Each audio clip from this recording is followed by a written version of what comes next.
এডিনবরায় মহান মাতৃভাষা দিবসে শহীদদের প্রতি যথাযোগ্য মর্যাদায় শ্রদ্ধা জানিয়ে যুদ্ধাপরাধীদের সর্বোচ্চ শাস্তির দাবিতে শাহবাগে প্রজন্ম চত্বরের আন্দোলনের সাথে একাত্মতা ঘোষণা করল সাপোর্ট বাংলাদেশ স্কটল্যান্ড।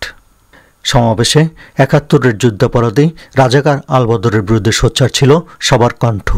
যুদ্ধ অপরাধীদের বিচার এটা কোনো ব্যক্তির নয়, এটা কোনো সমষ্টির নয়, এটা গোটা জাতির দাবি। এই দাবির সাথে সরকারকে একমত হতে হবে এবং সুষ্ঠু বিচার করে সঠিক শাস্তি নিশ্চিত করতে হবে। সরকারের বিচারের দাবিতে, তাদের ফাঁসির দাবিতে সংগ্রাম চালিয়ে যাচ্ছে।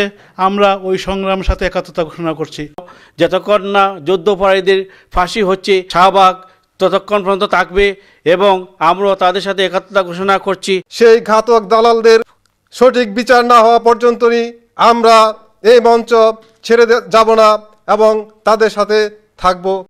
শাহবাগ আন্দোলন তাদের সহিত আমি একত্রতা ঘোষণা করলাম। সেই স্বাধীনতার সুফল যাতে আমরা এবং আমাদের ভবিষ্যৎ প্রজন্ম যাতে বাংলাদেশে ভোগ করতে পারে, সেজন্য বাংলাদেশের যত ধরনের রাজাকারের অস্তিত্ব রয়েছে সকল ধরনের রাজাকারের অস্তিত্ব বাংলাদেশ থেকে বিলীন করে দিতে হবে। প্রজন্ম চত্বরের সাথে আমরা একমত পোষণ করতেছি। আমরা এর ফাঁসি না হওয়া পর্যন্ত আন্দোলন চালিয়ে যাব।